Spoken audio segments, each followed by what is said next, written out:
So the PS5 Pro announcement, it had some controversy, and obviously some people look at it and say, hey, you know what, that's an expensive thing. That's something that realistically not a lot of people get, and maybe you're right. Maybe it's not something that's gonna like set the world on fire or whatever. But at the same time, right now, it is very interesting to see the way that all this stuff is kind of playing out, where you have Xbox fans kind of being a little bit salty about some of this stuff, and they are, right? Let's just be honest. They are a little bit salty. I think there's a lot of Xbox fans that kind of really had pride in that whole most powerful console ever type moniker, and that moniker is no longer relevant. You know what I mean? Like, I'm just being honest. It's not relevant at all. In fact, not that it was something that was realistically ever helpful anyway, but if you think about it, because having the most powerful console did what exactly? Microsoft never really got that to pay off for them in the way I think that they wanted to. But this should be an interesting video. What's up, everybody? Crap Gamer here with Crap Gamer Reviews, back with yet another video. Thank you so much for checking it out. I certainly appreciate it. Please like, share, subscribe. I would appreciate that as well.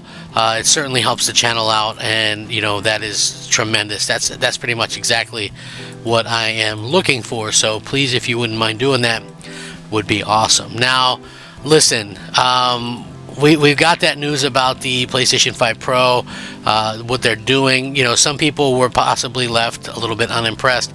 I was left impressed, but I also obviously think that it is a massively expensive game, and it is a game that, game system that not everybody, in fact, next to nobody, is going to be able to just jump out and grab it, in my opinion. Like if you were just looking to get into this generation, is it going to be one?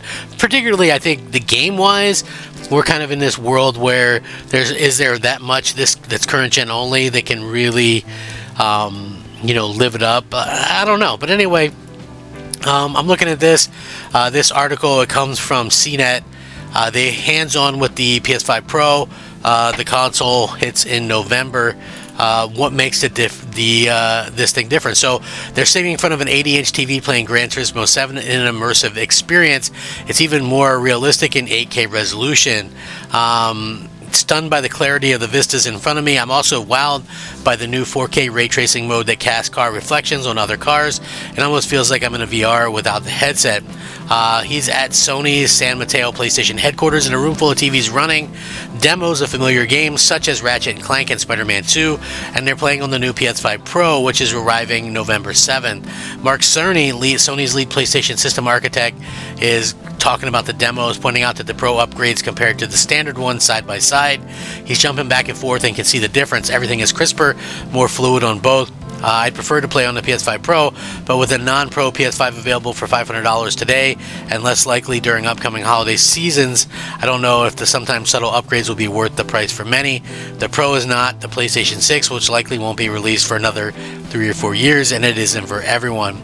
It's a big graphically boosted piece of hardware that can keep up with ever-changing PCs and in some ways maybe exceed them. The Pro is about making big TV gaming a happier experience. A souped-up GPU promises more ray tracing and fluid 4K 60 frames per second across the board on games that get Pro upgraded, and automatic AI upscaling for the rest of PlayStation library. Oh, and expect a lot more ray tracing, a fancy graphical technique to simulate light.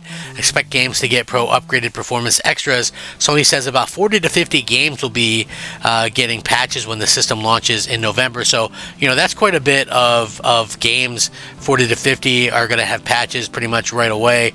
That's not a small number. That's a pretty significant number. Now, I think Sony is onto something with this anyway, but they are trying to make this big experience for everybody. A lot of games getting that Pro upgrade is really nice. This guy played over half a dozen games on the Pro and spoke with Mark Cerny and Hideki Nishino from Sony, and to talk about kind of what's next. Shocked that the Pro wasn't a hawking beast. The console's contours are nearly the same as the original PS5 and actually smaller.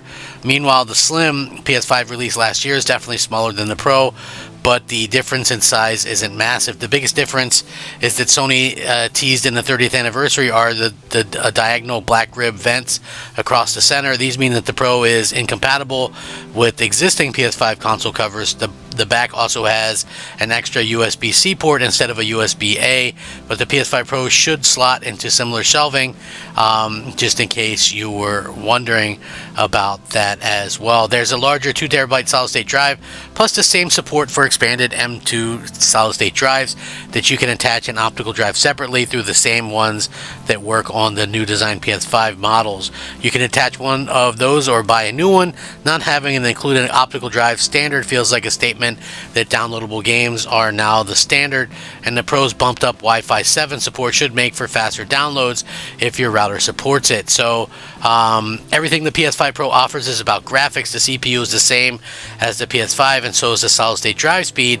The GPU, meanwhile, is 67% more computing cores, according to Sony, with 28% faster RAM and 45% faster rendering. There are 3 big internal upgrades Sony is specifically pushing on the Pro. That the new GPU is doing more ray tracing, automatic AI-assisted game upscaling, and 4K, and a new Pro mode for games that will combine 60 frames and 4K together. An AI-assisted upscaling mode called PlayStation Super Spectral Resolution works across the whole game library without any needed patches, adding in detail to upscale to 4K. Didn't see this demonstrated, but the feature should help enhance older games if you have a 4K TV. It'll also work on PSVR 2 games in the future, according to Sony. The planned 40 to 50 games to get Pro upgrades at the hardware's November 7th launch will focus on 4K 60 frames across the board, but also have a laundry list of other graphical boosts, including no new volumetric lighting and effects, richer graphics, more in-screen background characters, and more modes that can ramp up to 120 frames or 8K gaming. He played Gran Turismo 7 in 8K and a 4K mode that added all sorts of extra ray tracing effects, much like PC games. Sony said the Pro could spark a range of extra gaming modes.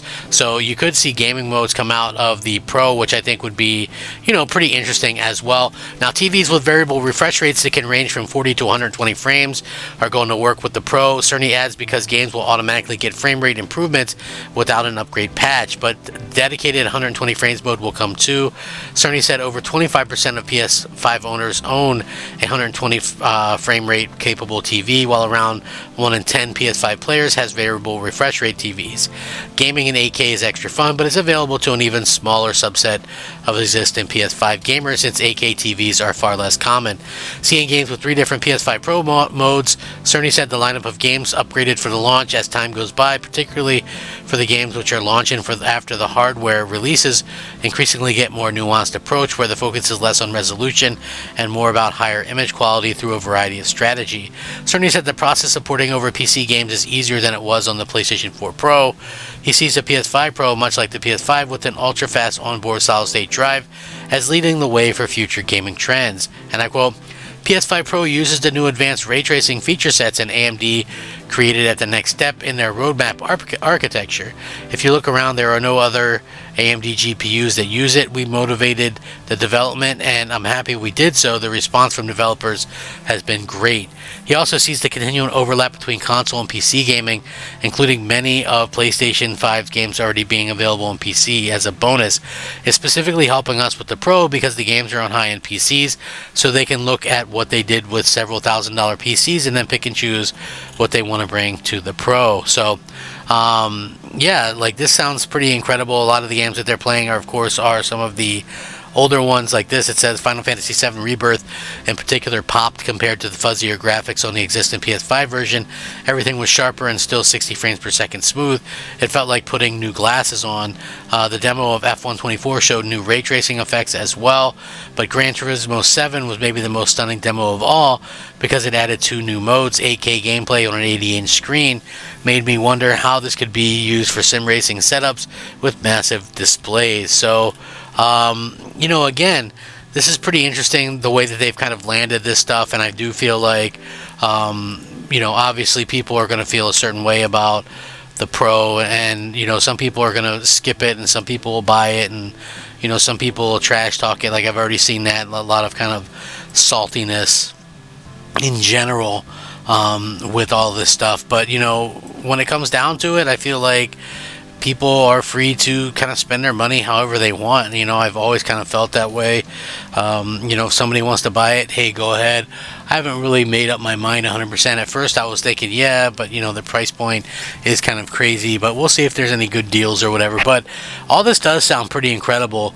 So we'll see how it plays out. Are you guys planning to pick one up? Let me know down below. Rack 'em up. Crap Gamer out.